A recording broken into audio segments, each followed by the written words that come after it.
ప్రజా ప్రతినిధి న్యూస్ కు స్వాగతం. ఎల్ఆర్ఎస్ విషయంలో రాష్ట్ర ప్రభుత్వ వైఖరికి నిరసనగా BRS party working president KTR పలు పిలుపు మేరకు యాదాద్రి భువనగిరి జిల్లా ఆలేరు పట్టణంలోని ఎంఆర్ఓ కార్యాలయం ముందు భారతీయ రాష్ట్ర సమితి ఆధ్వర్యంలో ధర్నా కార్యక్రమం నిర్వహించడం, ఎంఆర్ఓకు వినతి పత్రాన్ని అందజేయడం జరిగింది. ఈ ధర్నాను ఉద్దేశించి మాజీ సాలేరు శాసనసభ్యులు గొంగిడి సునీత మాట్లాడారు. అబద్దాల మాటలు చెప్పి 420 గ్యారంటీలను చెప్పి కాంగ్రెస్ పార్టీ ప్రభుత్వంలోకి వచ్చిందని 420 గ్యారంటీ ఇచ్చే వరకు విశ్రమించదే లేదని ఆమె పేర్కొన్నారు. ఎల్ఆర్ఎస్ ను ఉచితంగా అందించాలి, రైతులకు రైతు బంధు వెంటనే వేయాలి అని కేసీఆర్ ప్రవేశపెట్టిన సంక్షేమ పథకాలను వెంటనే అమలు చేయాలని పలు అంశాలను డిమాండ్ చేశారు. బీఆర్ఎస్ రాష్ట్ర నాయకులు హరిశంకర్ గౌడ్ మాట్లాడారు. కాంగ్రెస్ పార్టీ అధికారంలోకి వచ్చి నుంచి రైతులకు రైతు బంధు ఇవ్వట్లేదని, రైతులకు ఇచ్చి ఖజానాని రేవంత్ రెడ్డి కొడంగల్కు తరలించుకుపోతున్నారని ఆవేదన వ్యక్తం చేశారు. ఈ కార్యక్రమంలో పుట్ట మల్లేష్, శ్రీనివాస్, వెంకటయ్య, చందర్గౌడ్, మల్లేశం గౌడ్, శంకరయ్య, అనురాధ, పార్టీ శ్రేణులు, మహిళలు తదితరులు పాల్గొన్నారు. మరి అకుంఠిత దీక్షతో పనిచేసి తెచ్చిన తెలంగాణ నిలబెట్టి చూపియాలి. తెచ్చిన తెలంగాణ అన్ని రంగాలు అభివృద్ధి కావాలి.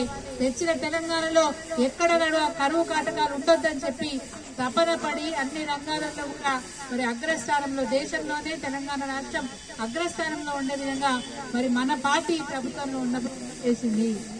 కానీ మరి ప్రజలు ఏం ఆలోచించినారో తెలియదు, ఎట్లా భ్రమపడ్డారో తెలియదు. పొరపాటు, తప్పు అది వారికే, వారి విచక్షణకే వదిలేస్తున్న ప్రజలు తీర్పు వేరే విధంగా చెప్పారు. కాంగ్రెస్ పార్టీని కోరుకున్నారు కాబట్టి కాంగ్రెస్ పార్టీ అధికారంలోకి వచ్చింది. కానీ కాంగ్రెస్ పార్టీ అధికారంలోకి రావడానికి చేయని కుట్ర అంటూ లేదు. నోరు తెరిస్తే అబద్ధం. వాళ్ళ సెంట్రల్ కమిటీ చెప్పిందట, వాళ్ళకు ఏదడితే అది చేస్తాను గెలిచి రాని, ఏదడితే అది చేస్తాను గెలిచి రాని. నో అనేదే లేదు. నోటి నుంచి నో అనొద్దు. ఏది చెప్పినా చెప్పురి. అబద్ధం చెప్తారా, మోసం చేస్తారా, ఏమన్నా చేయండి. కింద నాయకత్వం అంటే అదే ఫాలో అయ్యారు. పైన వాళ్ళు ఏం చెప్తే కింద అదే ఫాలో అవుతారు, అదే ఫాలో అయ్యారు. అందుకే జూటా మాటలతో ఈరోజు కాంగ్రెస్ పార్టీ ప్రకారం వచ్చిన తర్వాత ఒక్కొక్కటిగా వాళ్ళ జూటా మాటలన్నీ బయటపడతా ఉన్నాయి. ఈరోజు ముఖ్యమంత్రి గారు రేవంత్ రెడ్డి గారు ఏం మాట్లాడతారు? కేసీఆర్ గారు అప్పులు చేసిపోయారు. అయ్యా రేవంత్ రెడ్డి గారు, నిజమే అప్పులు చేసిన మళ్ళీ ఈసారి కేసీఆర్ గారి ముఖ్యమంత్రిగా ఉండుంటే సకాలంలో పెన్షన్లు వచ్చేవి, సకాలంలో రైతు బంధు వచ్చేది, కరెంటు కోతలు ఉండకపోయేవి. ఈ ఎల్ఆర్ఎస్ విషయంలో ప్రభుత్వం ఏదైతే నిర్ణయం తీసుకుందో దానికి 100% అమలయ్యేది. సీఎం రిలీఫ్ ఫండ్ చెక్స్ ఇప్పటికి కూడా కేవలం నా ఒక్క కాన్స్టిట్యున్సీవే 2000 చెక్కులు పెండింగ్ ఉన్నాయి. ఇది మీ ఘనత. ఒక ప్రణాళిక లేదు, ఒక ప్లాన్ లేదు. అడగోలుగా వాగ్దానాలు ఇచ్చేసారు, అధికారంలోకి వచ్చారు. అప్పులు మీరు చేయాల్సింది చేయకుండా అప్పులు చేసిందనే మాట మీరు మాట్లాడుతూ ఉన్నారు. అంటే మీకు ఎంత అవగాహన రాహిత్యమో నేను ఒకటే మాటలు చెప్పదలుచుకున్నా. ఎప్పుడైనా సరే ఒక రాష్ట్ర ప్రభుత్వం అసెంబ్లీ పెట్టినప్పుడు ప్రతి వార్షిక బడ్జెట్ లో ఎంత ఆదాయం ఉంది, ఎంత ఖర్చు వస్తుంది, రెగ్యులర్ గా ఎంత ఖర్చు పెడతాము, ఒకవేళ అనుకోని ఖర్చు కన్నా వస్తుందేమో అని దానికి కూడా బడ్జెట్ కేటాయించి మరి బడ్జెట్ అనేది ప్రతి వార్షిక సంవత్సరం ప్రవేశపడుతుంది. మరి గతంలో శాసనసభ్యులుగా పనిచేసిన రేవంత్ రెడ్డి గారు, మరి మొన్న ఈ మధ్యన పార్లమెంట్ సభ్యుడిగా పనిచేసిన రేవంత్ రెడ్డి గారు, ఆయన వచ్చి ముఖ్యమంత్రి సీట్లో కూర్చోగానే అప్పులు అని చెప్తాడు. గుడ్డోనివా, చదువుకున్నావా, చదువుకోలేదా అని అడుగుతున్నారు రేవంత్ రెడ్డి గారు. నువ్వు చదువుకున్నావు అయితే ప్రతి సంవత్సరం ఈ రాష్ట్ర ప్రభుత్వం మరి బడ్జెట్ సమావేశాలలో బడ్జెట్ కాదు ఇంటికి పోయి చదువుకోమని కూడా ఇస్తుంది. మరి ఇంటికి పోయి చదువుకోమని నెట్ లో కూడా పెడుతుంది. అప్పులు ఎంత ఉన్నాయో తెలుసు, ఆస్తులు ఎంత ఉన్నాయో తెలుసు, కొత్తగా ఆస్తులు ఎట్లా క్రియేట్ అయినాయో తెలుసు. అదేవిధంగా ఏ విధంగా ఆదాయం పెంచుకున్నామో కూడా తెలుసు. ఇన్ని లెక్కలు ఉండగా జూటా మాటలు మాట్లాడుకుంటా, నువ్వు ఇచ్చిన వాగ్దానాన్ని కట్టుబడి ఉండకుండా ఆ వాగ్దానాన్ని ఎగ్గొట్టడానికి కేసీఆర్ అప్పులు చేసిన మాట మాట్లాడుతూ ఉన్నారు. నిజంగా నీకు సోయే ఉంటే, నిజంగా నీకు తెలివే ఉంటే వాగ్దానాలు ఇచ్చే ముందు మన బడ్జెట్ ఏంది, మన ఆదాయం ఎంత, మనం ఖర్చు చేయవలసింది ఎంత, రెగ్యులర్ గా ఎంత ఖర్చు వస్తుంది, అనుకోకుండా ఏదైనా కష్టం వస్తే ఆ కష్టాన్ని ఎదుర్కోవాలంటే మరి అన్ఫోర్సీన్ ఎక్స్పెండిచర్ అంటారు. అట్లాంటి ఏమొస్తాయి, ఎట్లుంటాయని చూసుకొని మరి ఒక ప్రణాళిక తయారు చేసుకొని నీ యొక్క మేనిఫెస్టో పెట్టుకోవాల్సిన అవసరం ఉండేది. ఏది పడితే అది ఎస్ అని చెప్పి ఈరోజు ప్రజల్ని మోసం చేస్తారు. కొత్తగా ఇచ్చింది ఏం లేదు. ఒక్క బస్సులో ప్రయాణం తప్ప, ఆడవాళ్ళకి ఒక బస్సులో ప్రయాణం తప్ప కొత్తగా ఇచ్చింది ఏం లేదు.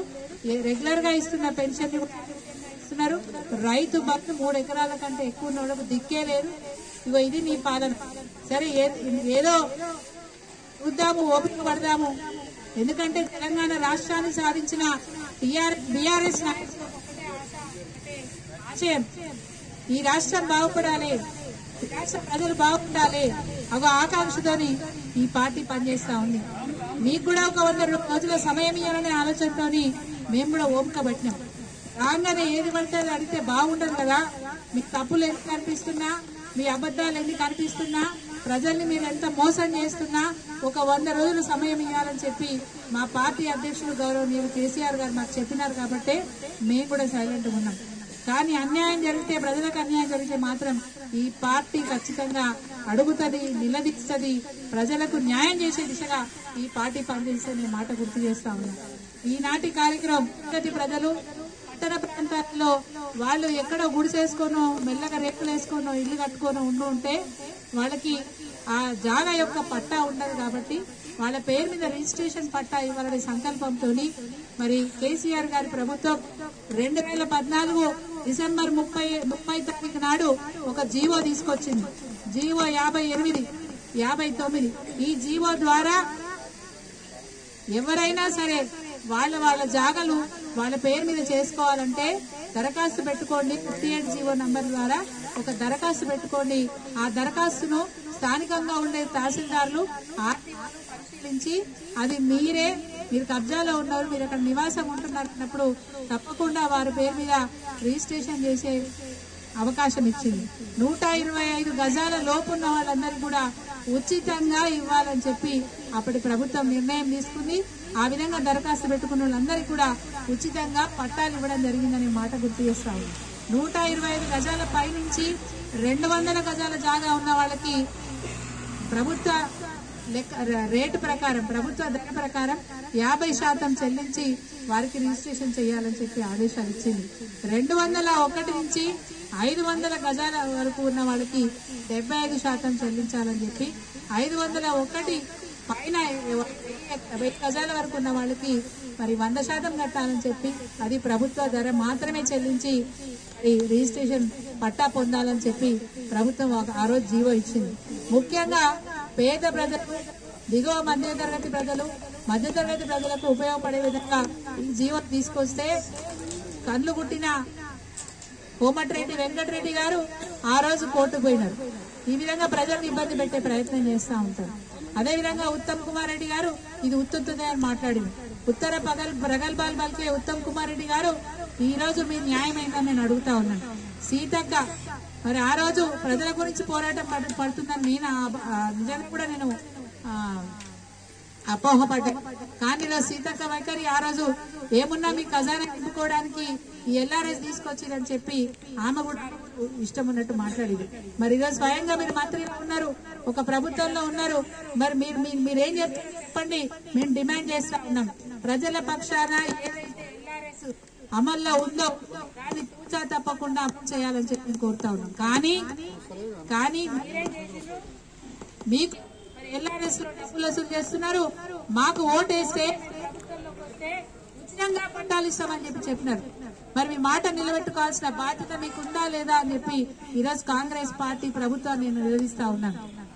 మీరు మాట ఇచ్చినారు, ఆ కోట్లను ఎవరు తీసుకున్నారు? మంత్రి పొంగులేటి శ్రీనివాసరెడ్డి తీసుకున్నాడు, కోమటిరెడ్డి వెంకరెడ్డి సోదరులు తీసుకున్నాడు పైసలని. రైతు బంధు రైతు కట్ చేసిండు, వాళ్ళ జీవనం ఎత్తుకున్నారు. ఈ పైసలేమో మిగతా మంత్రులు సీఎం పంచుకోవాలని. అదేవిధంగా మాటికి సిరిసిల్ల అనేవాళ్ళు.